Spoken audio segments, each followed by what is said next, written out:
We're the Ontario Citizens Assembly on the Electoral Reform. And we have a message for our fellow Ontarians. Who are we? We're 52 women and 52 men. We range in age from 19 to 78. We have and have had a variety of occupations. We were born in Ontario. And we were not born here. We're 103 Ontarians. We were selected at random. One of us from each riding in Ontario. Except for George Thompson, the government appointed him to be our chair. He makes it 104. He was one of us, except that his job was to be neutral. We are the Ontario Citizens Assembly on Electoral Reform, and the government gave us a task to do on your behalf.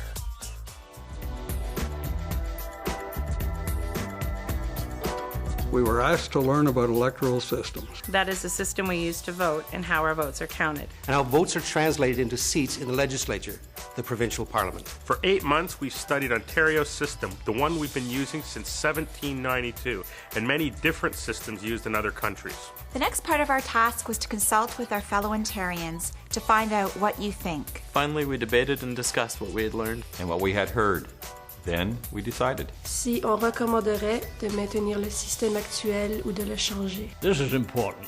Our electoral system is a fundamental part of our democracy. So a task like this is usually given to expert panels or legislative committees or royal commissions. But the Citizens Assembly approach trusted in the ability of ordinary citizens.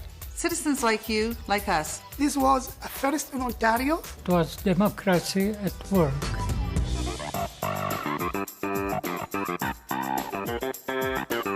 Comment est-ce qu'on l'a fait? On a commencé à parler au sujet des principes. What do Ontarians value most in an electoral system? The government regulation that created the Assembly gave us a list of principles to keep in mind. When weighing the different ways people vote around the world. Legitimacy, fairness of representation, voter choice. Effective parties, stable and effective government, effective parliament, stronger voter participation and accountability. We added another one ourselves that we thought was important. Simplicity and practicality. Nous n'étions pas des experts quand nous avons commencé, mais nous avons appris. Over many weekends, and in between weekends, we learned together. Our academic director, Dr. Jonathan Rose, led the learning. We also heard from university professors, former MPPs, and other experts on electoral systems. Then we asked you what other voters think. We had 41 public consultation meetings all over Ontario. It was during the winter, but we heard from about 3,000 people. We were glad to hear from them all. People sent us written comments too. More than 1,000 of them, more than 3,500 pages. That gave us a lot to think about. We didn't just wait for people to come to us, we reached out to the public. We had special meetings for people who don't usually go to public consultations. We talked to service organizations, community groups, and business associations. There was even an assembly for high school students, and they came and presented their recommendation to us. Those students were amazing. Smart, engaged, optimistic. They showed us how young people can get excited about the political process if given the right opportunities. When we deliberated, it wasn't easy. It wasn't easy. Remember, we were selected at random. We had different perspectives. Different backgrounds, different views.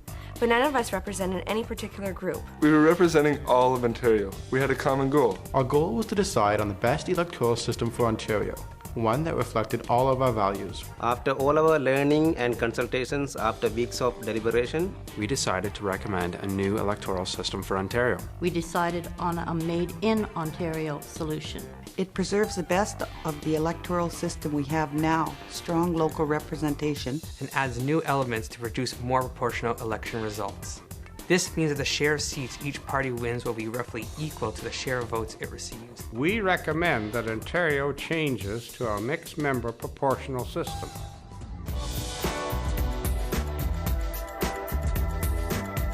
Why did we choose mixed member proportional, or MMP for short?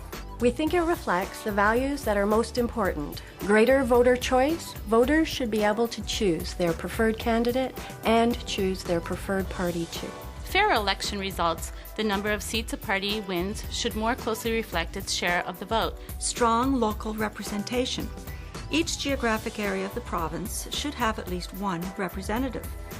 So those were, for us, very important objectives. We think mixed member proportional meets those objectives. And we believe that a mixed member proportional system will continue to produce governments that are stable and effective.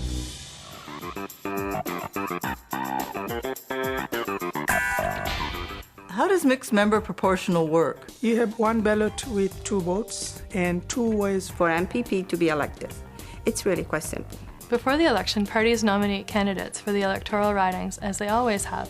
They also nominate candidates to a party list. On election day, you cast your vote. Remember, with MMP, you get 1 ballot, but you have 2 votes. 1 for a party and 1 for a local candidate. You vote for the party you want to support, and you can vote for the local candidate of your choice, from a different party if you like. After the polls close, the votes are counted and the seats are allocated. Your first vote, the one for a party, determines the share of seats each party gets in the legislature. That's the proportional in mixed member proportional.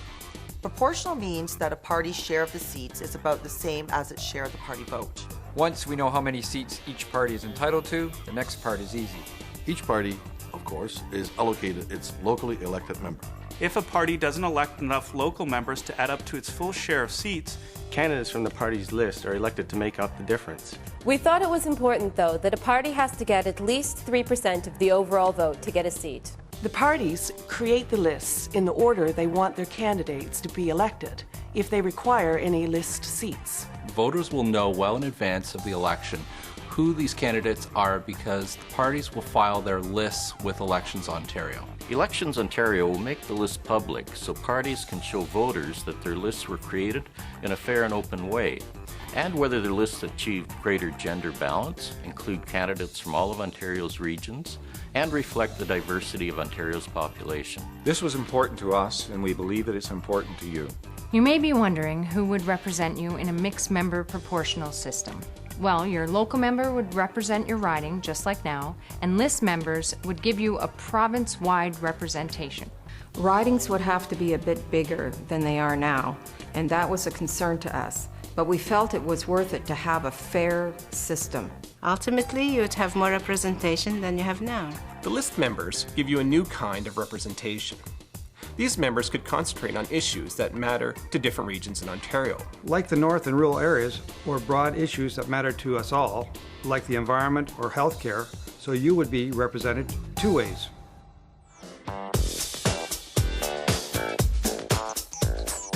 So that's what we've recommended.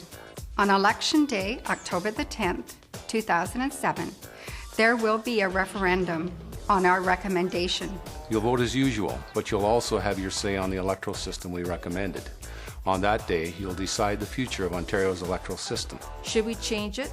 That's up to you now. We believe that the more you know about why and how the Assembly made its decision, the better you can judge if it is the best system for Ontario. Whichever way you might be leaning now, we hope you'll want to learn more. We have a brochure that gives you the highlights. And you can get a copy of our report and learn even more about mixed member proportional and why we recommend it. We hope you'll read it. Our website has a lot of information about what we learned about electoral systems, what we heard from you, and how we decided. Visit the site to learn more. So we also knew that in the end, if we recommended change, it would be up to you. We made what we believe is a solid recommendation on what we think would be the best electoral system for Ontario. As a Citizens' Assembly, we were trusted to do that. But the final decision is yours, Ontario, and we trust you to make it. This is Democracy in Action.